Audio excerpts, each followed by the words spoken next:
Avec moi aujourd'hui 5 intervenants que je vais vous présenter par ordre de leur prise de parole, par ordre d'apparition, comme on dit dans le cinéma. Thierry Chamouton. Voilà, on peut l'applaudir. Directeur général, Positive Planète. C'est vraiment sympa de commencer avec plein de fans dans la salle, Ouais. merci. On dirait un concert de rock. Je vais chanter mon intervention alors. Marion Dariotor. Eh bien. Alors, si vous applaudissez à chaque phrase, on va peut-être demander 2 heures à l'organisation pour cette table ronde. Mais il n'y a pas de problème, vous pouvez le faire. Marion Dariotor, présidente Elan Edelman, et du think tank Entreprise et Progrès. Je pense qu'il va nous parler de gouvernance horizontale dans les faits, en pratique. Yves Le Bihan. Donc, président de l'Institut français du leadership positif, c'est écrit là-bas. Il est également auteur d'un livre éponyme, si je ne m'abuse. Le voilà, leadership positif. Donc, comme ça, tout est cohérent. Lou Harmonique,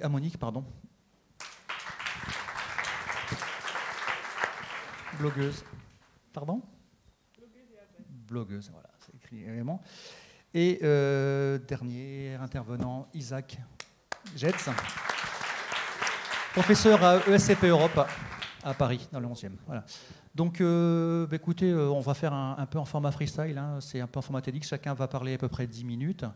Et vous aurez certainement beaucoup de questions à leur poser, donc on n'aura pas le temps techniquement de le faire pendant cette table ronde, mais vous pourrez les voir après dans l'opération, enfin dans le Meet the Speaker. Hein, vous pourrez poser toutes les questions qu'auront soulevé ce sujet sur la gouvernance horizontale. Eh bien, allons-y. Bonjour, je suis vraiment content d'être là avec vous, et ce d'autant plus que je vais vous faire une indiscrétion personnelle. Ma fille est dans la salle parce qu'elle a souhaité venir écouter son père, alors je voulais déjà l'embrasser et la remercier. Je suis aussi, très sincèrement, assez étonné qu'on m'ait choisi, et voilà, c'est comme ça. Vous me direz à la fin de ma présentation si c'était normal ou pas que je sois là. En revanche, ce que je voulais vous dire, c'est que j'ai pris beaucoup de joie à préparer ce sujet, parce qu'en le travaillant, je me suis aperçu que c'était quelque chose qui était un des moteurs de ma vie sans le savoir. Alors commençons sans détour. Qu'est-ce que pour moi la gouvernance horizontale ? Qu'est-ce que signifie cette expression ? Qu'est-ce qu'elle peut représenter ? La meilleure façon de la définir, puisqu'on est au Havre, c'est de s'inspirer de la phrase de Saint-Exupéry dans Citadelle, et qui dit à peu près, je m'excuse pour son auteur, pour les puristes, j'ai bien sûr comme anti-sèche la citation dans ma poche, mais en gros ça donne ça. Si tu veux construire un bateau, ne commence pas par rassembler les hommes et les femmes pour leur donner des ordres, leur expliquer chaque chose dans le détail, leur dire ce qu'il faut faire. Non. Si tu veux construire un bateau, mets simplement au cœur des hommes et des femmes l'envie et l'amour de la mer. Que signifie cette citation ? Qu'est-ce qu'elle met en avant ? À mon sens, 2 points importants. L'importance d'un projet commun et la nécessité de la confiance.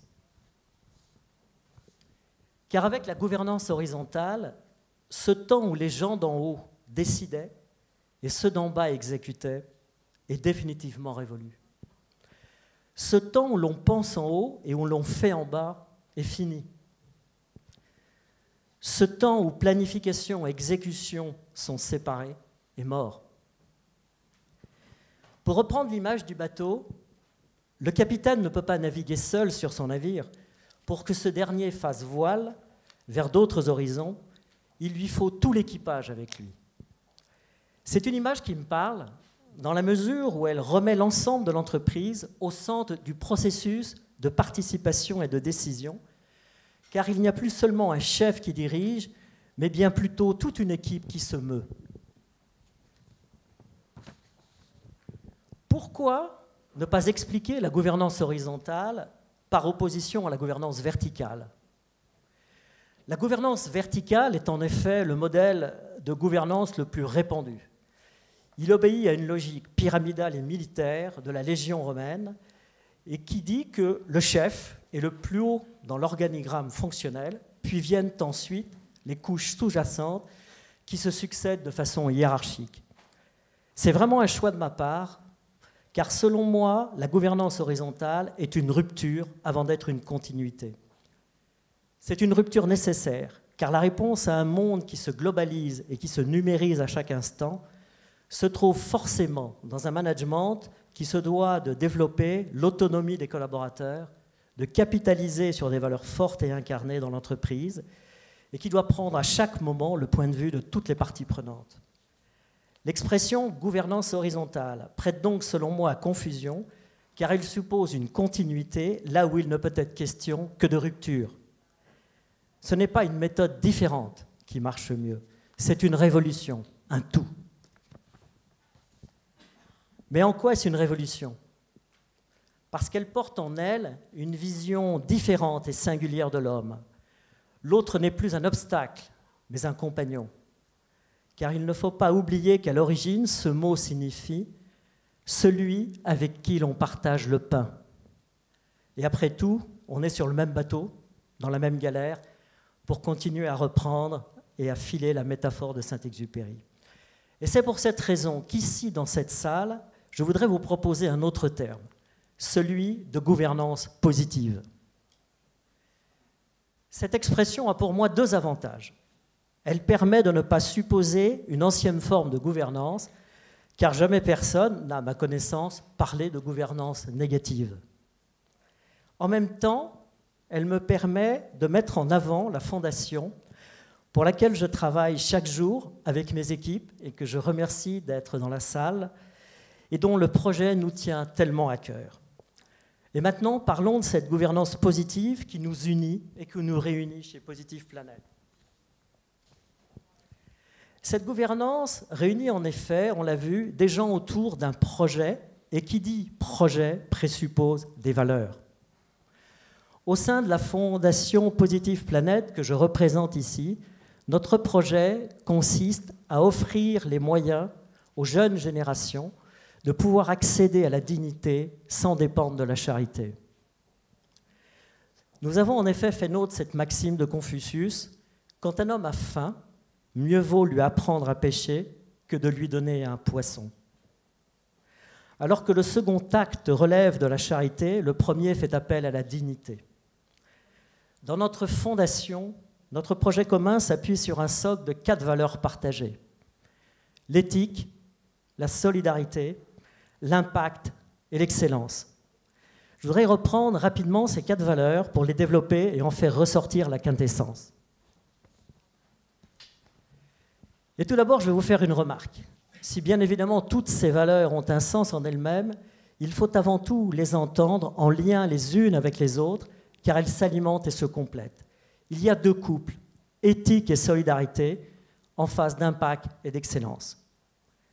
L'éthique et la solidarité vont de pair, elles s'opposent à la morale et à la générosité. Car morale et générosité nous concernent en tant qu'individus, on est moral et généreux dans nos actions individuelles. En revanche, éthique et solidarité nous touchent précisément parce que nous sommes des êtres sociaux qui vivons les uns avec les autres. Nous sommes éthiques et solidaires dans nos actions collectives. La solidarité n'est pas une délégation, c'est bien plutôt un changement de regard et de posture. Elle consiste en fait en un ajustement. Toute personne à un niveau supérieur doit se mettre au service du niveau inférieur. Elle appelle donc à se mettre au service de l'autre, mais également à lui faire confiance, à le responsabiliser, afin de renforcer le lien qu'elle crée. Être solidaire, c'est considérer l'autre avec confiance, c'est affirmer le postulat selon lequel il est en capacité de réaliser. Et l'éthique, elle vient renforcer cette conviction que la confiance permet toujours à l'autre de donner le meilleur de soi-même. Mais attention, il n'est pas la question d'une confiance naïve, car l'éthique et la solidarité sont intimement liées au deuxième couple, impact et excellence. Je suis quelqu'un, pour ceux qui travaillent tous les jours avec moi, de très concret, de très pragmatique. Il est évident que pour moi, on ne peut pas construire un monde meilleur uniquement qu'avec des idéaux. D'où l'impact. Nous ne pouvons pas faire les choses dans le vide, ce que nous faisons doit servir. On doit pouvoir en constater la portée et la mesurer. Car il faut se donner les moyens de construire ce monde meilleur, et pour ce faire, il est nécessaire de travailler avec des professionnels, et c'est la valeur de l'excellence. Qu'est-ce que l'excellence ? Selon Faulkner, qui s'exprime de la façon la plus juste pour moi, ne vous souciez pas d'être meilleur que vos contemporains ou vos prédécesseurs. Essayez seulement d'être meilleur que vous-même.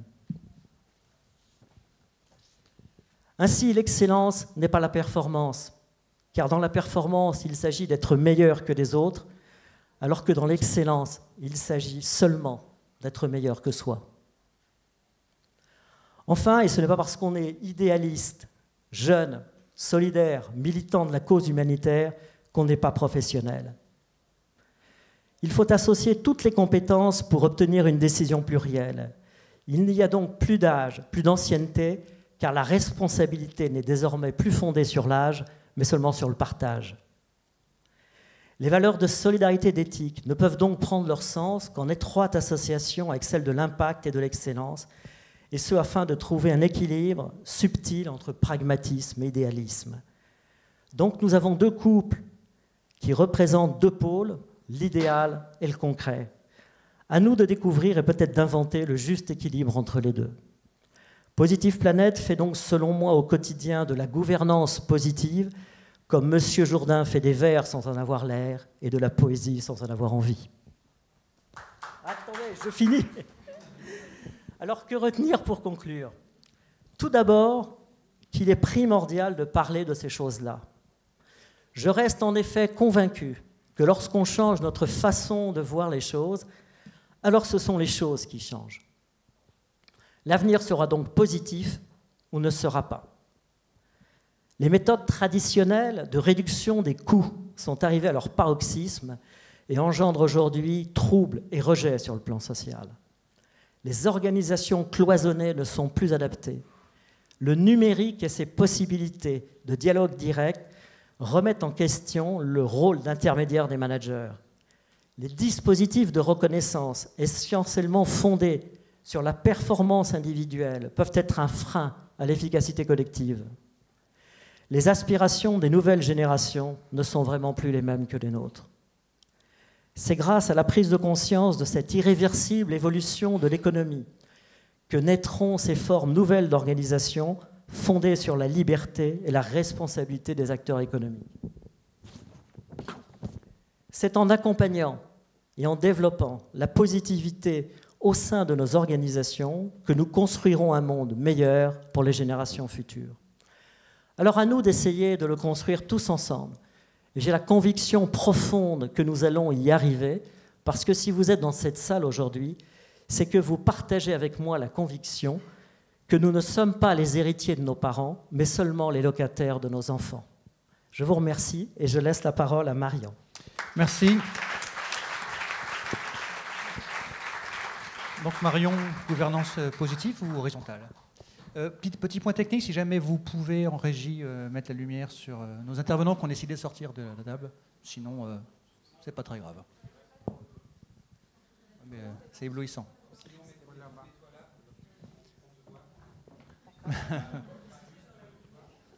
Mais debout aussi.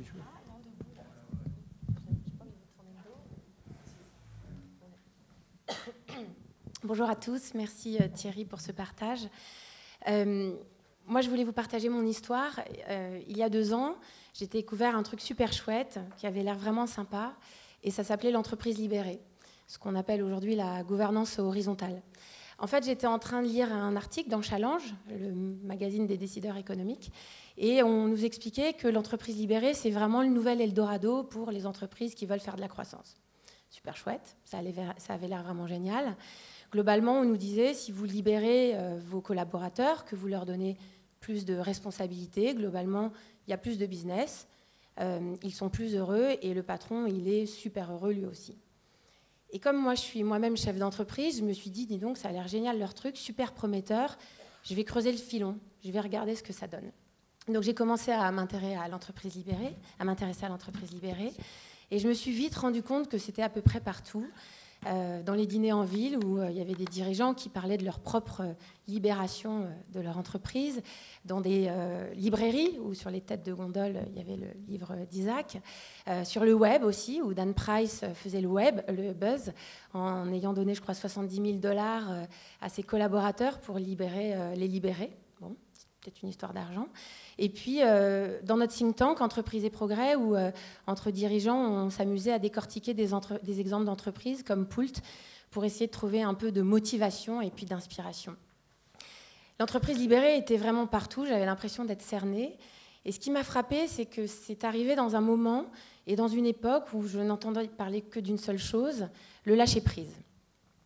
Je ne sais pas si ça vous a interrogé, le lâcher-prise, mais moi, globalement, j'ai eu l'impression qu'il se passait un truc. Le premier truc, par exemple, avant, quand on allait en vacances, il fallait cocher les cases, être sûr de visiter tous les monuments, voir les beaux paysages. Et puis, ça a changé peu à peu. Maintenant, on a le droit de rester 15 jours les fesses posées sur son transat, sans même pas culpabiliser. En famille aussi, on lâche prise. Je ne sais pas vous, mais moi, j'avais mis en place une politique écran pour mes enfants, histoire d'éviter la saturation des tablettes, des iPods et de ces trucs-là. Puis globalement, là, j'ai lâché, parce que j'y arrive pas. Et puis d'ailleurs, avec mon téléphone portable, avant, c'était mon meilleur compagnon, mon copain. Et là, globalement, j'arrive à saturation. Et puis, comme tout le monde, je fais des espèces de digital detox, parce que j'en peux plus de mon téléphone portable. Du coup, face à tout ça, moi, je me suis dit que j'avais vraiment envie d'essayer le lâcher-prise. Mais le lâcher-prise dans mon entreprise, parce qu'après tout, pourquoi pas le faire ici. Et puis, c'est vrai que le lâcher-prise, ça m'a vraiment parlé, parce que globalement, j'en ai assez marre d'essayer d'être une superwoman. J'essaye, je donne le change, mais c'est difficile, parce que je ne sais pas ce que ça vous fait, vous, mais moi, globalement, chaque jour, je reçois plein d'injonctions, tous les jours. Je vais en citer 3. La première, c'est au boulot, chef d'entreprise, il faut sortir un profit à 2 chiffres, alors même qu'on est dans un contexte où il y a de la crise économique, il y a 2-3 attentats, et en plus, il y a la génération Y qui nous challenge un peu pour changer nos modèles. Pas simple. En famille, avec l'éducation des enfants également, vous avez peut-être vu le bouquin de Pamela Dierkerman qui dit que les petits Français sont les mieux élevés de la planète. Moi, ça me colle une pression d'enfer et je me dis, putain, il faut qu'on soit à la hauteur de notre réputation. Et puis, dans mon couple aussi. Mesdames, vous vous reconnaîtrez peut-être, mais globalement, il faut être une bombe sexuelle au lit. Et puis, il faut faire en sorte d'appliquer les 10 leçons pour booster votre libido. Il ne faut pas en oublier une parce que c'est un peu délicat sinon. Ça fait beaucoup de pression, tout ça. Ça fait vraiment beaucoup de pression. Du coup, face à toutes ces injonctions, je me suis dit, je n'ai pas d'autre solution que de lâcher prise et d'essayer cette gouvernance horizontale et cette entreprise libérée qui a l'air quand même super prometteur. Et je me suis dit, il n'y a pas de raison que j'y arrive pas. J'ai lu les bouquins, tout ça. Puis surtout, j'avais 2 bonnes raisons de me dire, je vais y arriver. La première, c'est qu'en 2008, j'avais créé une boîte, une agence de communication très précisément, qui s'appelle Élan. Et c'était vraiment une entreprise libérée. Il n'y avait pas d'organigramme, on laissait l'initiative personnelle, il y avait une responsabilisation à tout crin. Bref, c'était super facile. Et en plus, ça marchait. C'était comme Monsieur Jourdain, on faisait de la prose sans savoir et on faisait de l'entreprise libérée sans le savoir. Et l'expérience, elle m'a laissé que des bons souvenirs parce que ça marchait et puis ça m'a donné confiance en moi. La deuxième raison qui m'a donné envie de tenter la gouvernance horizontale, c'est que globalement, je ne vois pas d'autres alternatives et je ne vois pas d'autres solutions. Parce que le système dans lequel je vis, je ne sais pas pour vous, mais moi, clairement, il est plus tenable. Il est plus tenable parce que il me broie, il broie tout le monde. Quand je regarde autour de moi, mes collaborateurs, mes équipes, mes clients, mes amis, mes partenaires, ça fait un peu froid dans le dos. Je vous donne quelques exemples, je ne sais pas en ce qui vous concerne, mais moi, globalement, parfois, je suis obligée de me lever à 5h30 du mat pour traiter mes mails, parce que la veille, je n'ai pas eu le temps. Du coup, chaque nuit, je grignote toujours plus de sommeil, d'heures de sommeil, et je suis fatiguée. Après, dans la journée, quand on arrive au boulot, on enchaîne les réunions back-to-back, comme disent les anglo-saxons, et on n'a même pas le temps de respirer entre 2 réunions. Justement, respirer. Il faut respirer, parce que sinon, on a tendance à être en apnée, et ça, c'est pas super bon. Et le soir, quand on rentre à la maison, et je vous livre mon expérience, on raconte une histoire à ses enfants, en tout cas moi je leur raconte des histoires, et puis je me rends bien compte que mon cerveau, il n'est pas là, et il est en train de faire la to-do list de la soirée de travail qui s'annonce. Et puis, une fois que cette soirée de travail elle a été faite, je me mets à gérer mes réseaux sociaux, ça j'en ai des tonnes, parce qu'en fait, finalement, c'est un peu tout ce qui nous reste pour essayer d'avoir encore l'illusion d'une vie sociale.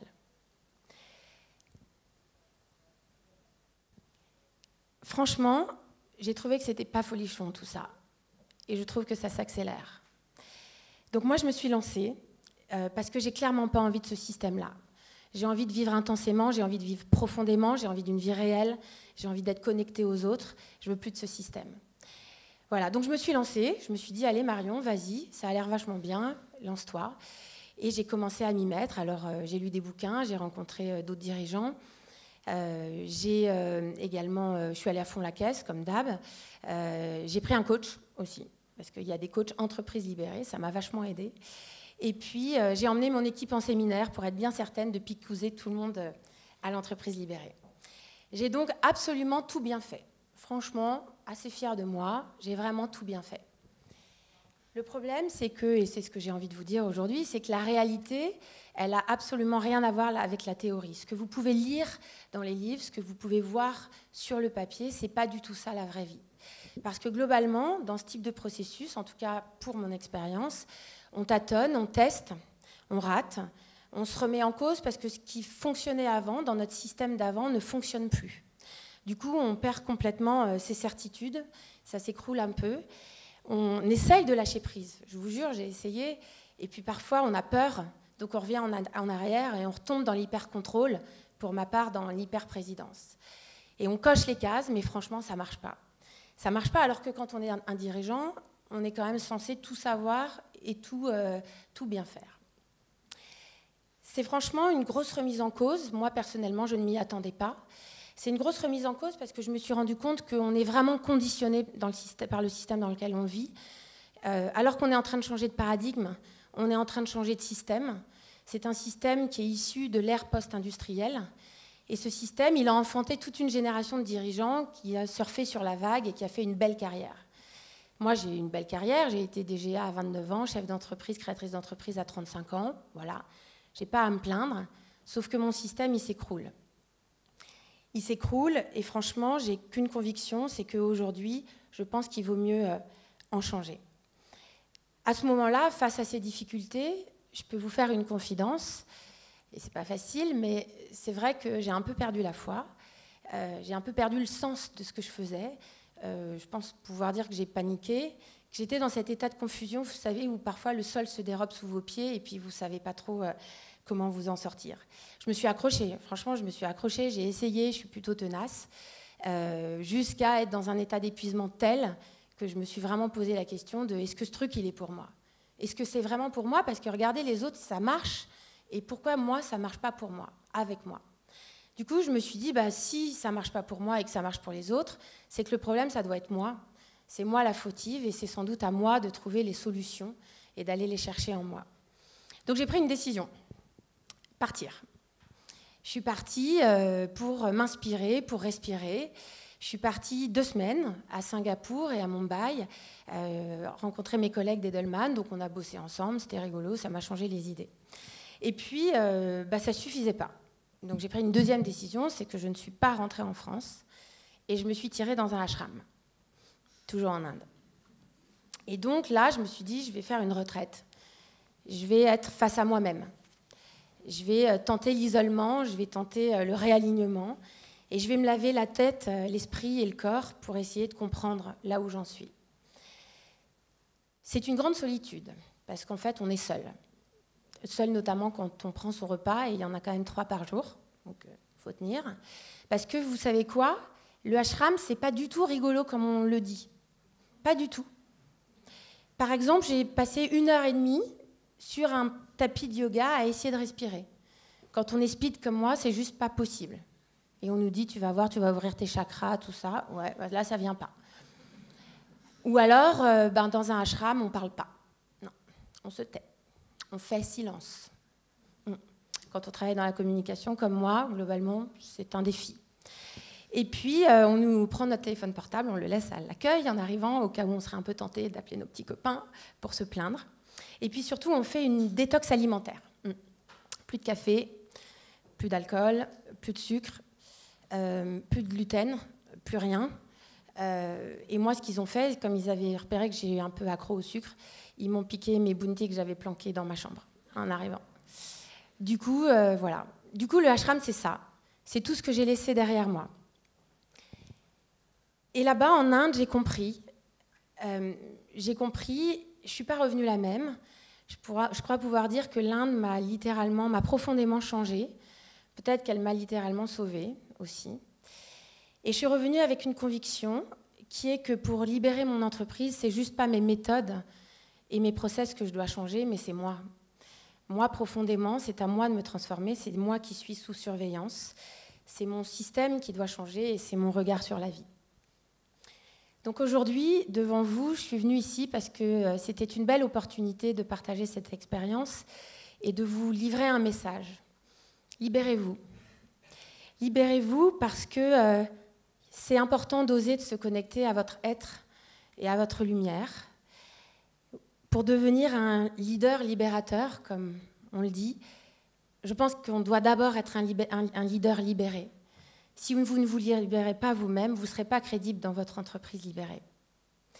Pour ma part, j'ai pris ce chemin-là. Alors, ça a commencé de façon super légère en feuilletant un magazine de challenge. Bon. Et puis, j'ai tiré le fil. Et les choses ont profondément changé pour moi. Maintenant, je suis sur cette route. Voilà où j'en suis. Et je voulais finir en vous remerciant. Merci pour me donner l'opportunité de parler de ça aujourd'hui devant vous, alors que c'est encore très récent. C'est une expérience pour moi de vous parler, un moment privilégié, un peu comme une thérapie peut-être, et un moment à la fois compliqué parce que je ne suis qu'au début.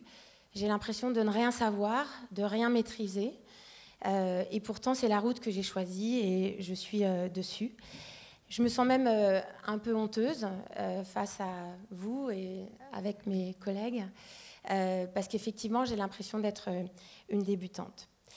Mais ce que je peux vous dire, c'est que si le chantier paraît immense, parce qu'il est vertigineux, la route, elle est belle. Et elle est vraiment super belle. Et l'invitation que j'ai envie de vous lancer aujourd'hui, c'est et si vous aussi, vous preniez votre propre route, parce que je ne serais pas contre avoir quelques compagnons de route, moi aussi. Pour ça, on n'est pas obligé d'aller en Inde. On pourrait peut-être juste commencer ici, au Havre. Merci.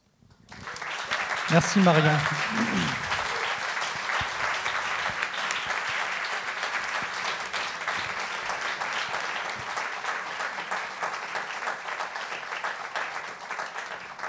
Merci, c'était presque une confession, c'est très intéressant. J'allais dire Jean-Yves Le Bihan, est-ce que Marion est un leader positif? C'est le titre de votre livre et de votre intervention. À vous de jouer. Merci. Bonjour à tous et à toutes. Comment vous sentez-vous? Levez la main, le pouce si c'est vraiment bien, bof, ou alors pas du tout comme ça. Levez la main, juste pour voir. Et regardez-vous autour de vous. Ouais, c'est plutôt ça fait un peu arène romaine quand même. Pourquoi je vous pose cette question? Moi, je me sens vraiment bien, un petit peu tendu, mais en même temps, j'ai tellement envie de partager avec vous ce que j'ai envie de vous dire que, waouh, ça me libère énormément. Je voudrais vraiment vous raconter pourquoi j'ai écrit ce livre qui s'appelle Le Leader Positif, qui est sorti il y a quelques semaines, dont je reverse les droits d'auteur intégralement à Karuna Setchen, l'association caritative de Mathieu Ricard. Pour deux raisons principalement. La première, c'est un cheminement intérieur depuis 20 ans, une espèce d'impulsion en moi qui voulait m'aider à transformer aussi ce monde comme vous. Je médite depuis 12 ans quotidiennement. Et la deuxième raison, c'est mon métier de consultant. J'accompagne des dirigeants depuis 10 ans. Et je me suis dit, il y a un énorme paradoxe. Il y a une accélération vertigineuse de la transformation liée à la révolution digitale. Une espèce de monde infini qui s'ouvre à nous, optimiste, enthousiaste. Un potentiel absolument inexploré, incroyable. Et en même temps, et je pèse mes mots. Je sais que le job de dirigeant est probablement le job le plus schizophrénique sur Terre. Mais aujourd'hui, les modes de gouvernance de nos organisations publiques, privées, sont la plupart du temps restés figes au XXe siècle. Donc je voudrais vous donner 3 marqueurs de la révolution digitale qui imposent une impérieuse nécessité de changer de paradigme, de modèle de leadership, que nous on appelle le leader positif. 3 marqueurs, très rapidement. La révolution digitale est juste formidable et fabuleuse. Elle a au moins 3 conséquences. La première, c'est que c'est un accélérateur formidable d'efficience. Aujourd'hui, les solutions viennent d'équipes dites frugales, sans territoire. On abandonne la notion de territorialité totalement. Quelle est la conséquence directe quand on dirige une organisation? C'est de renoncer à son pouvoir par l'autorité, son pouvoir par la hiérarchie, son pouvoir par la division des territoires. C'est Sébastien Bazin qui parle de passer de rapport de force à rapport de flux. Première conséquence. Deuxième conséquence de la révolution digitale, c'est ce que j'appelle l'accélérateur de complexité. Ce monde est un monde éminemment complexe dans lequel nous rentrons. Qu'est-ce que ça implique pour le dirigeant, le leader? Ça implique d'abord d'avoir une compréhension très fine de l'environnement, interne et externe de son organisation. Être capable de capter, vous savez, ces fameux signaux faibles qui peuvent totalement modifier votre business model. Certains ne l'ont pas vu parce qu'ils étaient coincés dans leur tour d'ivoire. Donc, ouvrir les capteurs, sortir les radars. Il faut être capable, quand on est un dirigeant, un leader, de remettre en cause ses certitudes, de se rendre vulnérable, d'accepter ses limites, de faire preuve de plus de discernement, de lucidité et d'humilité aussi. Or, nos leaders ne sont pas formés pour être humbles, ils sont formés pour être des super-héros. Y compris dans nos plus belles business schools, c'est en train de changer.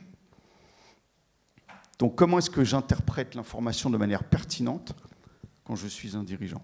Et enfin, la troisième conséquence de cette révolution digitale, c'est un accélérateur d'interdépendance. La conséquence pour le leader, c'est évidemment, ça exige de lui d'être beaucoup plus en proximité, d'être en qualité de présence, d'être réellement présent et pas simplement mentalement présent. Et puis, c'est une nécessité d'avoir une attention ouverte pour soi et pour les autres. Donc, un monde d'interconnexion, de transparence. Regardez maintenant les sondages Glassdoor avec les collaborateurs qui évaluent leurs leaders. Ce n'est que le début. On y travaille également sur des index de leaders positifs. La transparence va être la norme. Donc, l'entreprise devient une véritable plateforme interactive, plateforme plate. Donc du coup, la clé, la thèse que nous portons, c'est, au fond, pour réussir la transformation de son organisation, comment est-ce que le dirigeant peut se transformer lui-même? La clé, elle est là. Donc à l'Institut français du leadership positif, ça fait 4 ans que nous menons des recherches scientifiques avec les plus grands chercheurs dans ces 3 domaines scientifiques, les neurosciences cognitives, la science, parce que c'en est une, de la psychologie positive, et enfin les sciences contemplatives, comme par exemple la méditation dite de pleine conscience. Ça fait 4 ans qu'on a éprouvé ce modèle, le leader positif, et aujourd'hui on est absolument bluffé, fasciné par les résultats que nous avons obtenus. Comment est-ce qu'on passe? Au fond, vous pouvez diriger une organisation, grosso modo, du haut vers le bas de la pyramide. Command and control, predict and control, hiérarchique, souvent trop masculin à mon goût. Le modèle qu'on propose, c'est de partir de l'intérieur de soi pour aller vers l'extérieur de soi. Les Américains ont une belle formule, ils disent « from the inside out », passer du personnel à l'interpersonnel. Donc, pour l'illustrer très brièvement, on est parti de plusieurs recherches, dont une qui a été faite par l'EDEC, et qui montre que ce qui est attendu en numéro 1 de son dirigeant, par les collaborateurs, c'est la cohérence entre les valeurs personnelles et le comportement extérieur, l'intégrité. Moi, j'ai envie de vous dire, si vous ne vous plaisez pas dans votre job, quel qu'il soit, malgré ce marché du travail extrêmement tendu, si votre intégrité est heurtée, quittez votre organisation, quittez-la. Donc, dans les approches que nous avons testées de manière scientifique auprès d'une 60aine d'équipes dirigeantes, se trouve la méditation de pleine conscience. Donc on a proposé un certain nombre d'équipes courageuses et de dirigeants courageux de s'initier à la méditation de pleine conscience. Nos recherches ont démontré que, en général, les leaders gagnent en attention et en concentration. Ils sont réellement beaucoup plus attentifs à ce qui se passe. Ils gagnent également en flexibilité psychologique, cognitive, s'ouvrir aux idées des autres. Ils gagnent également en empathie. Vous savez, c'est cette capacité de résonance affective avec l'autre. Ils gagnent enfin en compassion. Et c'est absolument pas incompatible avec la haute exigence et le business. Ils gagnent enfin en résilience. C'est cette vitesse avec laquelle on récupère d'une épreuve. Ils se connaissent mieux. Ils sont beaucoup plus conscients d'eux-mêmes. Je vais vous donner un exemple d'une recherche. Il suffit de 15 minutes par jour de méditation pendant 15 jours pour commencer à voir les zones du cerveau s'épaissir en lien avec les émotions et les attentions. Notre cerveau est plastique. On peut à tout âge développer de nouvelles ressources. Pour le dirigeant, ça me semble essentiel. Les bénéfices. Clairement, les bénéfices sont avérés. C'est Daniel Goleman, vous connaissez sûrement Daniel Goleman, qui a démontré que à compétences équivalentes pour un leader, un dirigeant organisationnel, technique, comportemental, ce qui fait la différence dans les performances à 85%, c'est ses capacités socio-émotionnelles. 85% de la performance d'un leader. Une autre recherche a montré qu'en interrogeant 84 entreprises, leurs collaborateurs, d'évaluer leur manager, leur leader plutôt, sur 4 notions, la clémence, la compassion, l'intégrité et le sens des responsabilités. D'accord ? 84 entreprises. Eh bien, il se trouve que celles dont les leaders ont les plus hauts scores sur ces 4 dimensions développent un rendement d'actifs 5 fois plus élevé que ceux qui sont dirigés par des toxiques, des leaders toxiques. Donc, un leadership en conscience, un leadership éclairé, un leadership positif, incarné, génère du bien-être pour l'ensemble des parties prenantes et la performance. Voilà, je voudrais terminer en vous citant, en posant une question. Levez la main ceux qui ont moins de 25 ans dans cette salle. Ouais, okay. Vous n'êtes pas encore assez nombreux. Venez en force les autres années. Une enquête de la Brighton Business School auprès de millennials, j'aime pas trop l'expression, mais grosso modo, ce sont nos enfants, mes enfants. Écoutez bien, hein, les 3 premiers critères pour choisir leur employeur de demain. 1, il faut que mon entreprise procure les conditions du bien-être au travail, en numéro 1. Critère numéro 1. Critère numéro 2, je veux m'accomplir dans cette organisation. Critère numéro 3, je veux impacter positivement et contribuer. Voilà. Donc, ma quête, ma cause, ce pourquoi je me lève le matin, c'est d'aider les dirigeants à se transformer en leaders positifs. Merci beaucoup. Merci.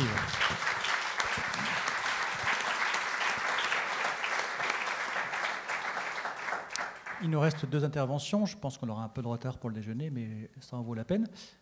Là, je laisse la parole à Lou, à Monique, tout de suite. Bonjour à tous, je m'appelle Loa Monique. Alors, je suis havraise et je pense que c'est ma particularité première pour le groupe d'intervenants. Merci beaucoup de m'avoir invitée. J'espère que... Je ne sais pas s'il y a beaucoup de Havrais dans la salle. J'espère qu'ils seront heureux du portrait que je vais dresser de la ville. Alors, moi, je vais parler d'une... donc, on parle de la gouvernance horizontale. Moi, je vais parler d'un autre type... Enfin, pas de la gouvernance horizontale dans une entreprise, mais au niveau citoyen, pour une collectivité. Donc, moi, je suis nantaise parisienne à la base, et je suis arrivée au Havre il y a 4 ans, et pour vraiment m'installer définitivement il y a 2 ans. Et j'ai ouvert un blog qui s'appelle 500 idées pour le Havre, et qui appelle en fait les citoyens, les Havrais ou non Havrais, à déposer leurs idées sur le site et à les partager avec l'ensemble des réseaux sociaux. Donc, pourquoi j'ai ouvert ce blog? En fait, tout simplement, moi, au début, je me promenais dans la ville. Bon, j'avais pas de travail, j'étais au chômage. On parlait de retraite spirituelle. Vous pouvez venir au Havre, c'est beaucoup moins cher que l'Inde. Et regarder pendant 3 mois la mer en face, c'est aussi une expérience. Donc, en fait, moi, quand je me promenais dans cette ville, je me disais, mais il y a toujours des choses qu'on a envie de faire, il y a des choses qu'on aimerait voir recomposées, il y a des choses qu'on aimerait voir apparaître, et puis il y a des choses aussi qu'on aimerait partager. Et donc, toutes ces idées, en fait, un jour, je les ai notées dans ce petit cahier rouge que j'ai ici, et je vous promets, c'est vrai, je l'ai montré à mon coach. Et donc, je me suis pris comme ça, et j'en ai au moins listé 50. Je me suis dit, si moi, en 1 heure, je peux en avoir 50, c'est sûr que pour les 500 ans de la ville, ce sera l'année prochaine, on peut au moins en avoir 500. Alors, je ne sais pas si on en aura 500. Pour l'instant, on en a 260, c'est-à-dire qu'on en a plus que la moitié. Et ces idées, elles viennent de partout, elles viennent de tout type de personnes, des gens que je ne connais pas du tout, que je croise parfois dans la rue et qui me disent « j'ai déposé une idée, merci beaucoup ». Donc, c'est aussi sous le sceau de l'anonymat. C'est aussi un travail qu'on fait tous ensemble sur les réseaux sociaux au quotidien, puisque moi, je suis tous les retours qu'on me fait. Voilà. Et puis, c'est aussi créer ensemble, recomposer un passé qui est assez difficile au Havre, imaginer un futur positif et surtout essayer de s'ancrer dans un présent où il faut aussi concilier certaines choses. Donc, qu'est-ce qu'il y a dans ce blog ? Par exemple, idée 215 sur 500, une projection historique sur les flancs du volcan, donc le volcan où nous sommes ici. C'est donc projeter une partie de l'histoire du Havre sur cet écran blanc. Donc les Havrais s'imaginent aussi des choses, s'approprient aussi des objets que sont l'architecture, en lien à la fois l'histoire de la ville et aujourd'hui ce qui fait la ville. Il y a aussi beaucoup d'idées qui portent sur les bassins, puisqu'effectivement la ville est ponctuée de bassins d'eau, ces grandes étendues assez froides, mais qui étaient hier le cœur de la ville, le cœur du commerce, et aussi le lieu qui s'est un petit peu déporté vers la Seine. Et donc, la question, c'est qu'est-ce qu'on en fait ? Qu'est-ce qu'on en fait de ces étendues froides qui sont au milieu de notre ville ? Et alors, on a aujourd'hui plus de 15 idées par rapport à ça. Alors, peut-être qu'on les fera, peut-être qu'on les fera pas. On verra bien. Mais en tout cas, je vous invite, vous aussi, à vous promener dans cette ville et à vous dire, mais qu'est-ce qu'on pourrait mettre dans ces bassins ? Si vous avez une bonne idée, vous me l'envoyez, on la publiera. Alors, il y a aussi des idées qui sont aussi dans l'air du temps et qui se sont plus ou moins réalisées. Donc, par exemple, l'idée 172 sur 500, un espace de coworking dans un catamaran. Alors, j'ai eu la chance de participer à l'ouverture du premier espace de coworking au Havre. Donc, c'est aussi des choses qui se construisent dans le présent. Et enfin, on a aussi des idées très utopiques, mais pourquoi pas, on a aussi le droit de rêver quand on habite dans une ville comme le Havre. Et on a aussi le droit de se dire que l'horizon nous appartient et qu'on pourra aussi voyager. Donc, par exemple, il y a une idée qui a très bien fonctionné, c'était créer une croisière universitaire où, plutôt que d'avoir un parc d'attractions sur ces immenses paquebots, on pourrait avoir l'ensemble des grandes universités internationales, et tout ça en partant du Havre. Donc, dans ce blog, on parle aussi de l'histoire du café, de la réappropriation de l'espace public, d'autres idées totalement utopiques qui font rêver la ville et qui font rêver les gens au quotidien. Et ça, c'est très important. Alors, qu'est-ce que ça prouve ? Qu'est-ce qui prouve ce blog qui m'a quand même coûté 30 €, il faut quand même le préciser.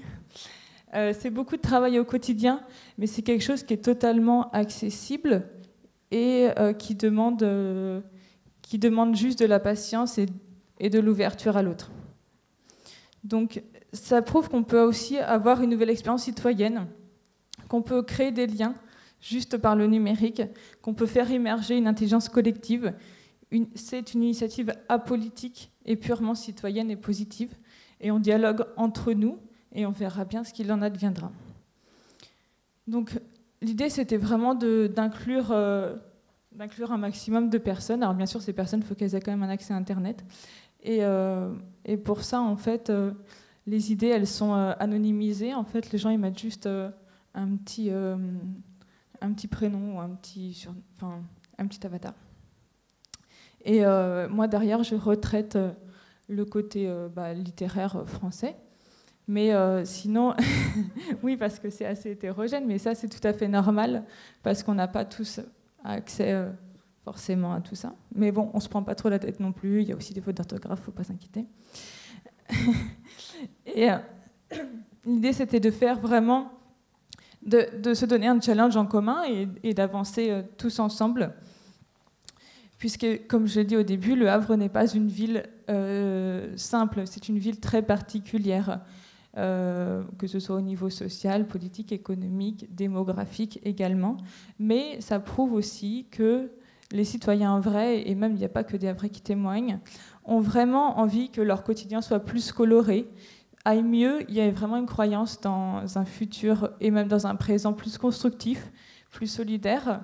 Et ça, c'est vraiment un super retour D'ailleurs, je remercie au passage tous les gens qui m'ont fait confiance, alors qu'ils ne savaient pas du tout qui est-ce qu'il y avait derrière au début. Donc c'est un dialogue très simple entre nous, et une égalité de traitement et une mise en avant des idées. Il y a juste à la fin du mois un podium que je fais sur les idées qui ont été le plus partagées et le plus appréciées, pour aussi féliciter les gens qui ont fait preuve d'une bonne créativité. Et peut-être qu'un jour ces idées se réaliseront. Alors on me pose souvent la question, et alors vous êtes en lien avec la mairie pour réaliser les 260 idées? Non, l'idée c'est pas forcément de les réaliser, enfin, à chacun de se les approprier, puisqu'elles sont en Creative Commons. Elles appartiennent à tous, c'est un bien commun que nous avons construit ensemble. Et après, que ce soit, donc c'est des idées qui peuvent être réalisées pas forcément par la collectivité. Bien sûr, quand on touche à l'urbanisme, oui, il faut des pouvoirs publics derrière. Par contre, quand c'est des idées sur des petits objets dérivés qu'on pourrait créer sur la ville, ou alors des choses qui pourraient être portées par des associations, ça, c'est facile d'accès, et ça, tout un chacun peut le faire. La preuve, moi, j'ai réalisé ce blog sans aucun moyen. Et on verra bien comment les choses évoluent. Je pense que beaucoup d'idées peuvent être recomposées, s'assembler entre elles, et puis c'est aussi le foisonnement qui fait que peut-être une ou deux seront retenues. Et il y a aussi la notion de temps qui intervient. Il y a aussi, ces idées, elles ont besoin de mûrir, elles ont besoin d'évoluer, et je sais que déjà, il y a pas mal de gens qui me font des retours, et elles sont dans l'influence. Et alors, quand je suis arrivée au Havre, on m'a dit une chose, on m'a dit si quelque chose fonctionne au Havre, ça fonctionnera partout. Comme à New York. Et alors, je peux vraiment remercier le Havre pour ça, puisqu'effectivement, j'espère que les Havrais sont fiers, puisque ce modèle-là a été repris à plusieurs reprises, enfin, a été repris plusieurs fois, notamment pour l'Université catholique de Louvain-la-Neuve en Belgique, pour repenser l'université. Et puis là, je viens d'apprendre que France Tourisme s'est aussi inspiré de ce blog. Et donc, c'est aussi une autre manière de faire rayonner la ville. C'est-à-dire que nous, on a prouvé que ça marchait, ça coûte pas cher, on a juste pris le temps de le faire et on le fait ensemble. Et Le Havre est aussi un modèle par rapport à ça. C'est une ville inspirante et qui inspire aussi les autres. Et voilà, je voulais juste annoncer que l'aventure se terminera en 2017 pour les 500 ans de la ville, et ce sera donc un nouveau départ. Et le blog restera ouvert à chacun d'y piocher son inspiration. Merci beaucoup. Merci Lou. Ce qui tend à prouver que peut-être le meilleur des leaderships, c'est celui des idées. Isaac, vous qui formez à ECP Europe les futurs dirigeants français et internationaux, est-ce que vous entendez tous ces besoins, ces envies d'un leadership différent? Je vois que vous essayez de faire une table ronde improvisée.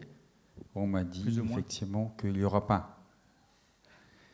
Et que chacun fait son speech. Alors ça tombe très mal parce que je n'ai pas préparé du tout. On peut discuter, mais en alors. revanche, j'essaie de préparer quelque chose pour que ça ressemble à une table ronde. Et mon idée de faire une table ronde, c'est rebondir un petit peu de ce qu'ils disent les autres. Alors je vais peut-être...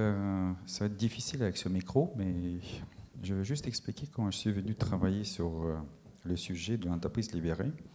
Effectivement, en tant que chercheur, on observe en permanence, on réfléchit sur des expériences. Et plusieurs m'ont emmené travailler sur l'entreprise libérée, dont une qui s'est passée dans une station de ski. J'étais en train de prendre mon déjeuner et je vois une famille, un père, pas notre modérateur, un père avec 2 garçons en train de manger. Et tout d'un coup, il y a une fillette qui arrive avec un plateau. Et sur ce plateau, il y a une bouteille d'eau minérale. Ça la remplace, vous voyez, une bouteille d'eau minérale. Et tout d'un coup, ce père, il pointe de doigt cette fillette et il dit très fort à ses garçons, « Regarde, elle va encore renverser la bouteille. Hein. » J'entends cette fillette, ou je vois cette fillette tout d'un coup entendre son père et elle s'arrête, elle trébuche et la bouteille tombe. Je vois cette situation et je l'imagine dans 10 ans, dans l'entreprise. Je me pose cette question. Combien d'idées, combien d'initiatives, combien de risques va-t-elle prendre toute sa vie professionnelle? À partir des expériences comme ça, je me suis posé une question. Y a-t-il des entreprises qui accueillent des gens ayant des parcours difficiles, parfois compliqués, et permet à ces gens-là de devenir des moteurs de leur propre réussite et aussi, par conséquence, de la réussite de leur entreprise.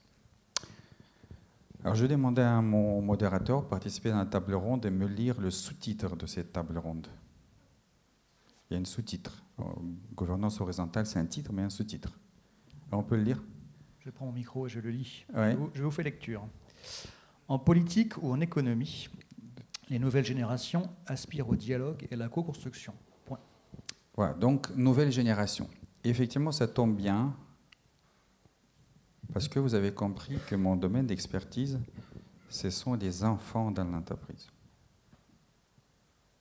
Alors vous êtes un peu étonné parce que le travail des enfants est interdit en France.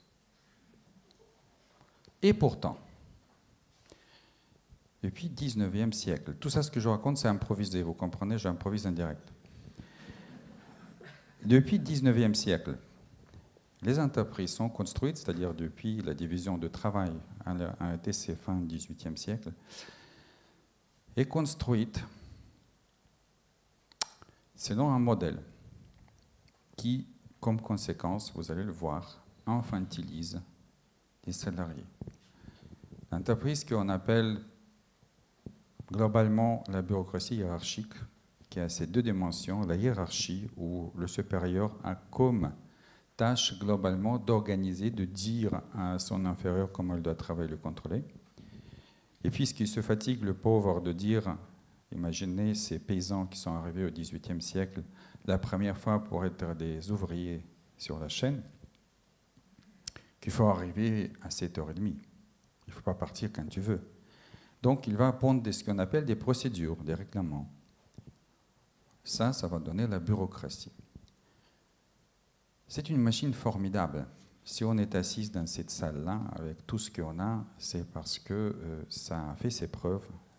Une machine incroyable de la productivité, de l'optimisation des coûts, et c'est ça qui a contribué que depuis 1825 jusqu'à 2000 quelque chose, ces fameuses études de Angus Madison, nous avons multiplié par 25 notre niveau de vie. Tandis que dans la même période, dans les pays qui n'ont pas épousé la révolution industrielle, c'est juste de 60%.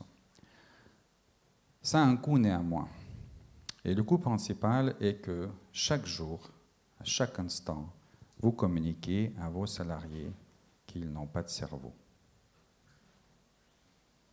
qu'on ne leur demande pas de réfléchir, qu'il y a un chef qui va leur dire ce qu'il doit faire et qu'il n'a qu'à appliquer la procédure, encore une fois, pondue par quelqu'un d'autre.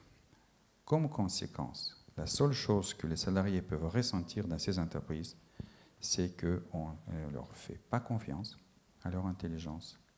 Donc, ils se sont déresponsabilisés et infantilisés. Vous savez très bien, les psychologues l'ont démontré, écrit, Berne et les autres, c'est quoi la conséquence quand vous avez quelqu'un qui se sent comme un enfant? Deux possibilités, soit il est soumis, soit il est rebelle. Très longtemps, très longtemps, des générations, des jeunes, parce qu'il y a des jeunes dans chaque génération, hein, ils acceptaient cette condition. Aujourd'hui, comme beaucoup d'études le montrent, on les appelle génération Y, peut-être génération Z, ils ne veulent plus de ça. Ils ne veulent plus travailler dans l'entreprise du père. Ils veulent travailler dans l'entreprise des pairs. P-A-I-R-S. Alors, tout ça, c'est improvisation, vous avez compris? Je combine en direct, hein, si je n'ai rien préparé. C'est vrai, hein? J'ai appris aujourd'hui que je vais faire un discours, donc je vous le fais. Et vous me dites stop quand je dois arrêter, parce que vous avez compris mon métier de faire des discours, donc je peux y aller pour très longtemps. Donc, que faire? Que faire? Une possibilité, effectivement, que j'ai étudiée, parce que ma recherche m'a amené dans une trentaine d'entreprises dans 5 pays pour comprendre, effectivement, si on peut faire différemment. Et aujourd'hui, je connais plusieurs centaines d'entreprises comme ça. Pas seulement d'entreprises, des organisations aussi, ministères, sous-marins nucléaires, etc. C'est donc quitter ce mode d'organisation et chercher quelque chose de différent. Quelque chose qui est un petit peu à l'image d'un bon jardin dans lequel il y a des plantes et ces plantes s'épanouissent, ils sont au sommet, hein, de leur potentialité. Et pourquoi? Parce que c'est un jardin qui les nourrit. C'est un jardin qui satisfait leurs besoins physiologiques.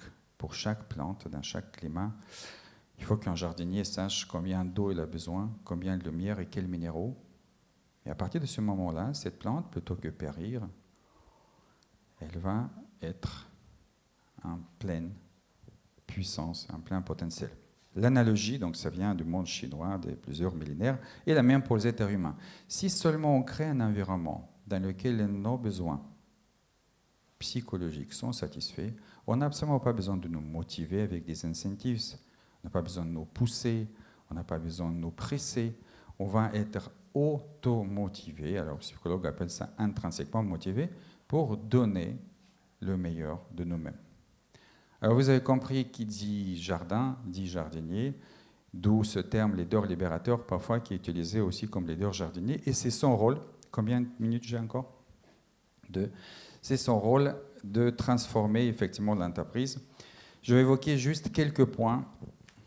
Pas tout est écrit dans les articles de Challenge.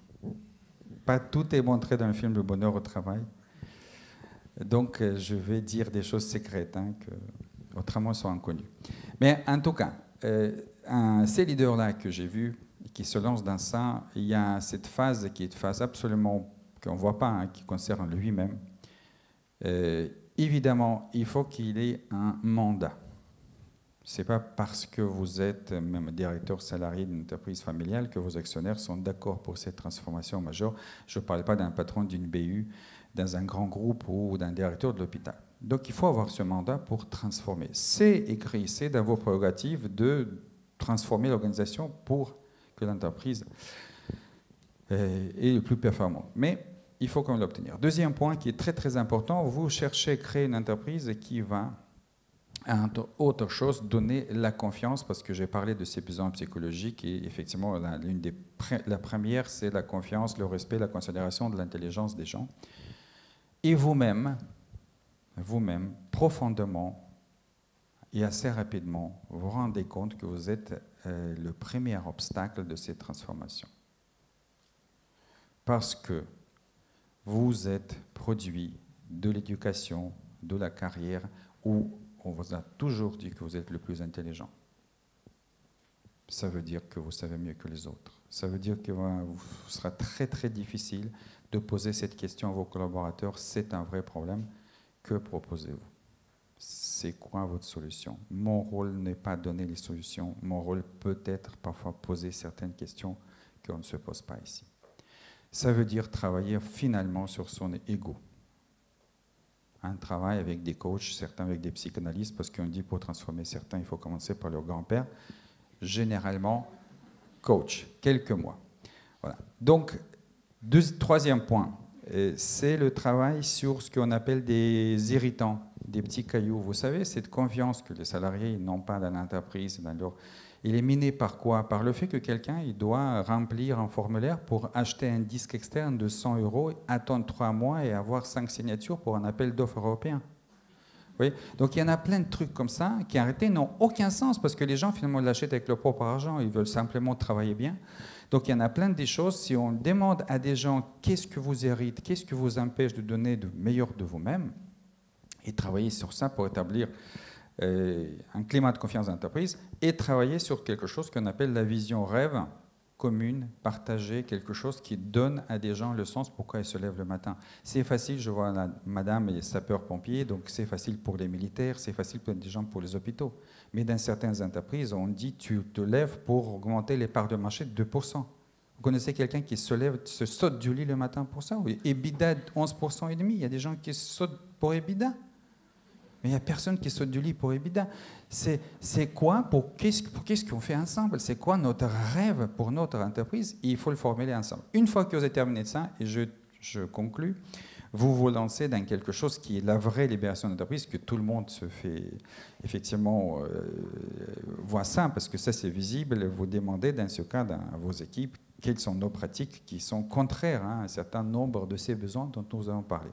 Tout ça, et je termine ma dernière phrase, pour construire quelque chose qu'on va appeler finalement, parce que tout le monde attend qu'il y ait la définition d'entreprise libérée, donc je vous le donne, c'est écrit d'ailleurs partout, une entreprise libérée, dans laquelle la majorité des salariés vont avoir la liberté et la responsabilité complète pour entreprendre toute action qu'eux-mêmes jugent comme la meilleure pour réaliser ce rêve vision. Donc, c'est une définition éminemment philosophique. L'entreprise libérée, on ne le fait pas, je ne parle pas déjà pour la performance économique, mais il n'est pas défini par certaines structures. Il n'y a pas de chef, pas de hiérarchie, il y a pointeuse et pas de pointeuse. Non, il y a un ministère en Belgique où vous avez 2 portes, ceux qui veulent pointer passent par la gauche, ceux qui vont passer par la droite. Ils ont une pointeuse ou non?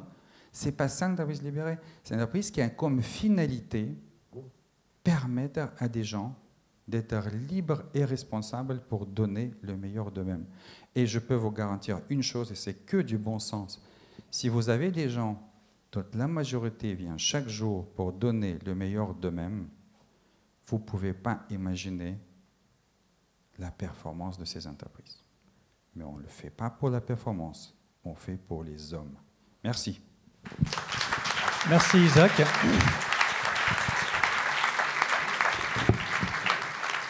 Vous improvisez très bien.